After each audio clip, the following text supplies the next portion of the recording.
Salve a tutti signori, io sono Lorenzo e questo è il mio canale Espertone, benvenuti. Bene, oggi siamo in compagnia di Federico. Ciao. Della sua Dacia Sandero Strapway, se l'ho detto giusto, versione Extreme, quindi la full optional, e della mia Captur GPL, la versione Tecno, quindi al momento era la versione top della Captur a GPL, più di quello non si poteva avere, e lui invece è la Sandero. Perché vi faccio questo confronto qua? Allora, io ho già fatto un confronto delle stesse auto, però non era una Sandero accessoriata così e la mia Captur che era super accessoriata, e tanti hanno commentato sì, facile farsi le differenze qua, metti la full option contro modello base, è semplice. È un'altra la ragione perché voglio fare questo video qua, perché al giorno d'oggi che le auto, i prezzi sono andati alle stelle e comunque di differenza ce n'è tanto, perché di listino questa viene 18.100, questa viene 26.100, quindi sono ben 8.000 euro che ballano tra una e l'altra. Io direi che vale la pena capire perché uno dovrebbe spendere così tanto in più. Così tanto, e se ne vale la pena, insomma. Esatto. Secondo te, Federico, cioè, al giorno d'oggi, a noi all'auto è quella che usa tua moglie, Sì, no? esatto. Avere una macchina così o avere una macchina di 8.000 euro, preferisce magari con quegli 8.000 euro là fare i viaggi, 2 o 3 viaggi, o vale la pena, ecco, secondo te cambiarla? Perché secondo me qua ci sono due tipi di clienti: quelli che vogliono apparire, cioè dire io ho la macchina più bella, che l'ho pagata di più, e quelli che dicono a me non mi interessa niente, devo portarmi a lavoro e tornare indietro, basta che consumi poco e che vada bene. E che funzioni, esatto. No, secondo me, visto appunto, come dicevi tu, i costi delle auto e il servizio che ci devono dare, nella visione che abbiamo noi come famiglia, io e la moglie, io direi che gli 8.000 euro di differenza sono tanti. Sono tanti. Quest'auto, come dicevamo, è la full option, quindi ha tutto quello che a noi serve, perché quello che abbiamo chiesto in più della base ci ha portato che era più conveniente prendere il full option, e la moglie, ti dico che la utilizza con bei 20.000 km l'anno e ne è molto contenta. Quello che a lei serve, dice, io ho tutto quanto, ho le sicurezze con tutti gli airbag, ho sensori di parcheggio anteriori, posteriori, telecamera, ho il mio climatizzatore per l'estate, e macchina piccolina, e si trova molto bene, diciamo. E il motore, di questo siamo felicissimi, un consumo di 5 euro mediamente per 100 km, quindi molto buono. Sì. E la moglie sì, è felice. Io lo utilizzo nel weekend qualche volta anch'io e vedo che la macchina va bene, insomma. 2 anni di vita, non ha avuto ancora nessun problema, né di meccanica né di elettronica, quindi diciamo che l'essenziale, non l'essenziale, tutto quello che ci serve per quello che dobbiamo fare con quest'auto, per noi è sufficiente, insomma. Esatto, ecco, questo cioè dico, al giorno d'oggi che secondo me la gente sta guardando tanto, perché a volte parliamo, la mia con 5 euro fa 100 km, la mia ci mette 5,20 euro. Cioè, stiamo parlando veramente di piccolezze, quando invece non andiamo a vedere al listino quanto abbiamo pagato all'inizio, perché sono 8.000 euro di differenza, cioè, sono soldini che una famiglia ci mette un po' di anni a mettere giù. Esatto, è difficile, ecco. È un buon investimento, insomma, è un investimento importante che su cui pensarci molto bene, insomma, esatto. Se ne vale la pena, ecco. Sì, perché anche qui la differenza è che abbiamo comunque qua sulla Captur abbiamo dei fari full LED, sia abbaglianti che anabbaglianti, ma ogni quanto accendiamo l'abbagliante? Cioè, per dire, anche questo qua sono differenze che a volte ci fissiamo noi, ma dopo infine il motore è uguale, perché è sempre il 1.3 cilindri 100 cavalli col cambio a 6 marce. 6 marce. E abbiamo gli airbag, abbiamo tutti quelli sensori di mantenimento di corsia che a volte anche rompono. E abbiamo spazio nel bagagliaio, perché il bagagliaio, andate a vedere la recensione che abbiamo fatto con Federico, l'abbiamo misurato, è differenza proprio di qualche centimetro, quindi è una questione solo di qualità dei materiali interni, che adesso comunque andiamo a vedere un attimino. Non so sinceramente se vale la pena questi 8.000 euro in più per la Captur. Magari sì, è forse un po' più bella, ma anche là è questione di gusto. A me piace di più la linea della Dacia, l'ho sempre detto, soprattutto anche della... Sì, diciamo che Dacia si è migliorata, anche noi abbiamo preso questo modello perché era con restyling appena uscito. quella precedente non so se l'avrei comprata per quanto poco possa contare, però insomma anche l'occhio vuole la sua parte. Il modello full optional ha tutto, ha i cerchi in lega, ha un po' di grafiche, ha un interno con un bel volante, dei bei sedili, insomma è piacevole, ecco, anche all'occhio, l'automobile è piacevole anche all'occhio, insomma, ecco. Quindi allora adesso andiamo a fare un giretto all'esterno, vediamo un po' di differenze, però a vederle così magari il metro ce l'ho io. Ok, adesso misuriamo anche l'altezza magari del frontale, perché può sembrare questo è un SUV e quella lì no, è più bassa, invece no, non è così. Adesso comunque andiamo a misurare. Allora, partiamo dal frontale della Sandero, guardiamo un attimo l'altezza da terra, siamo a 25, quasi 26 centimetri, mentre nella Captur siamo a 25. Stessa identica misura. Sembrava più bassa la Captur a vederla così. Eccoci qua, vedete, questo è il frontale della Captur, questo è il frontale della Sandero, che adesso hanno rinnovato, è appena uscito il restyling, ma hanno cambiato veramente poco.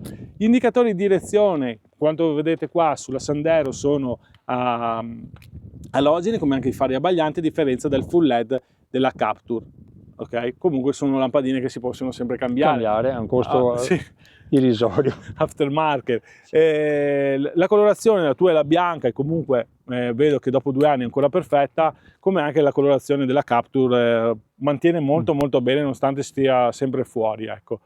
Vediamo un attimo magari per quanto riguarda gli ADAS, sì, lì abbiamo la telecamerina che non abbiamo sulla Dacia, però tu hai le barre portatutto che si girano, quello non è poco, che non è poco.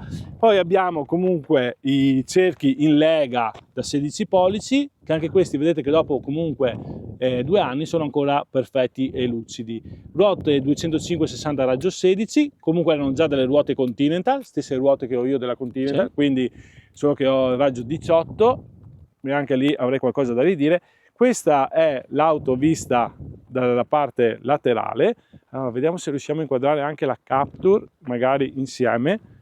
Eccoci qua, Captur e Sandero, così per far vedere la differenza, ecco, eccoci qua. Così le vedete tutte e due. L'altezza più o meno siamo là, mi pare 1,58 m per la mia, 1,50 m per la tua, e non vedo queste grandi differenze. Andiamo a vedere un attimo l'abitabilità. Allora, Federico, se vuoi provare così ti uso come test di misura. Se vuoi salire sulla tua, con il sedile impostato sulla tua altezza, eccoci qua. Vediamo che spazio ne hai, mi sembra più che bene, anche in altezza. Ricordiamoci dopo queste misure qua, saliamo sulla Captur. Hai le maniglie, cosa che io non ho.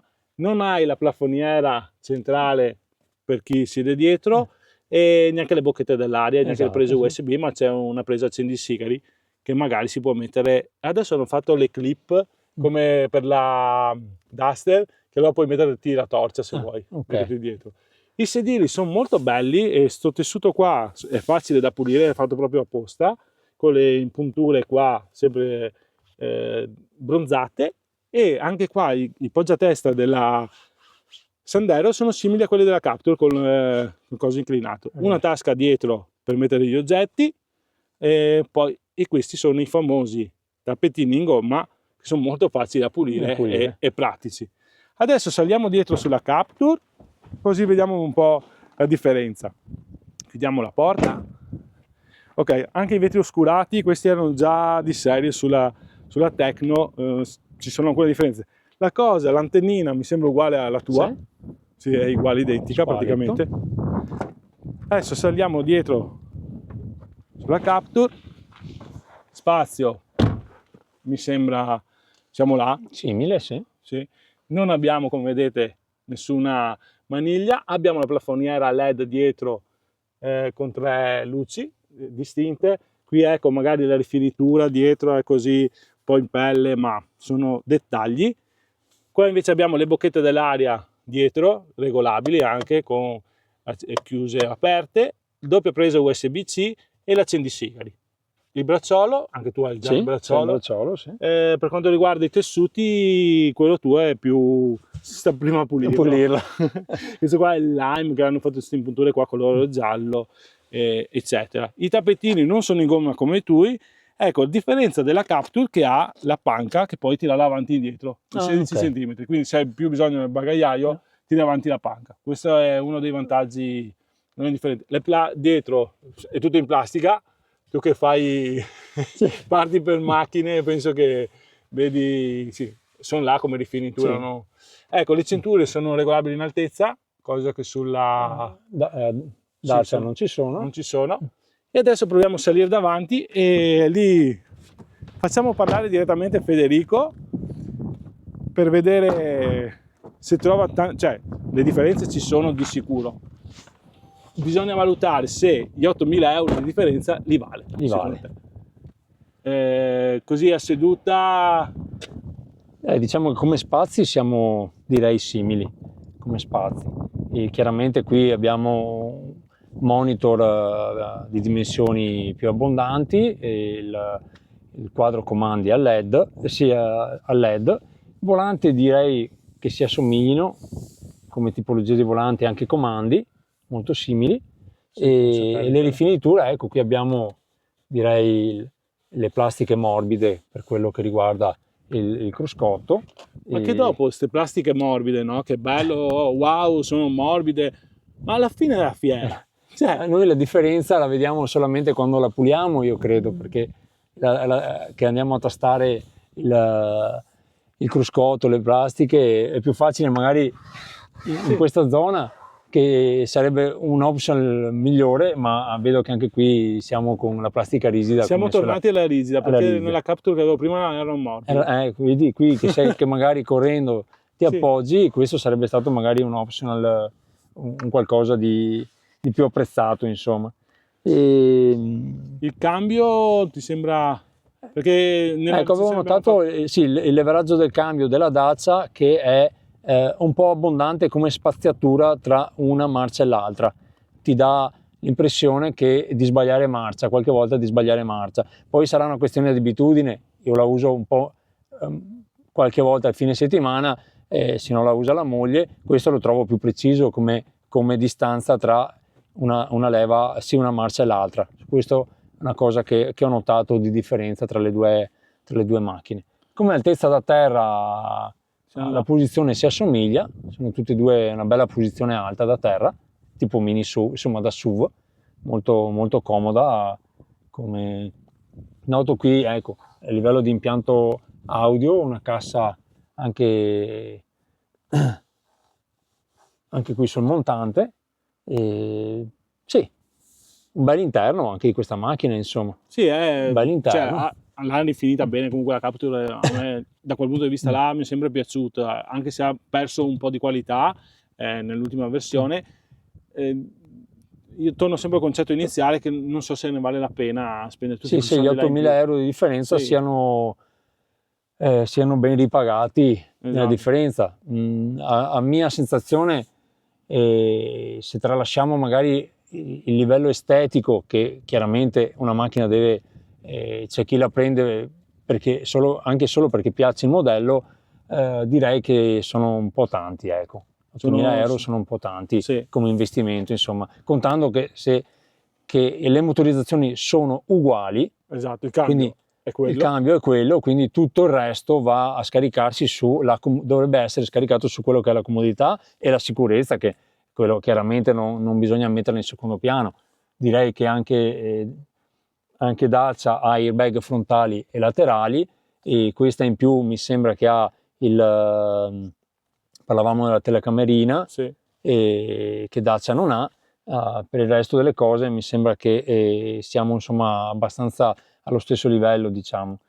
Quindi è difficile dire che ne valga la pena, ecco, così a sensazione e valutazione ci potremmo pensare. È questo che volevo dire a chi ci segue, che non lo so sinceramente. Se fosse differenza di 2.000 euro, 3.000 euro sì, ma 8.000 euro per alcune plastiche, per avere alcune luci in più, penso che con 8.000 euro ti compri lampadine e tutto quello che vuoi, insomma, ecco. Sì, noto anche le regolazioni del sedile sono le stesse, che è una delle prime cose che ho voluto provare salendo in macchina, perché è una cosa molto personale, e vedo che insomma il funzionamento è lo stesso, quindi anche lì è una cosa che non... Sì, stesso leveraggio del sedile con le stesse distanze da poter scegliere, insomma non millimetrali, e abbiamo su tutte e due una leva che ti dà dei gradini di scelta, non una rotella dove puoi proprio regolare il millimetro, diciamo Esatto. così. Quindi anche su quello, che è una cosa importante, insomma le due auto si equivalgono, insomma. Sì, eccoci qua. Sì, dopo vabbè, qua abbiamo un super display che Sì. ti dà cioè una rifinitura e una definizione veramente alta. Peccato per la retrocamera, che ha una telecamera ancora degli anni 60, penso, è meglio una dashcam da 20 euro, per dirti, però per il resto bene, anche i sistemi Google, tutte quelle cose là è integrato bene. Non Poi da... chiaramente c'è chi a chi piace tanto, insomma, utilizzare tutta questa parte, diciamo, elettronica che ti dà l'auto, quindi poter sfruttare bene a livello musicale e tutti i collegamenti che possiamo avere.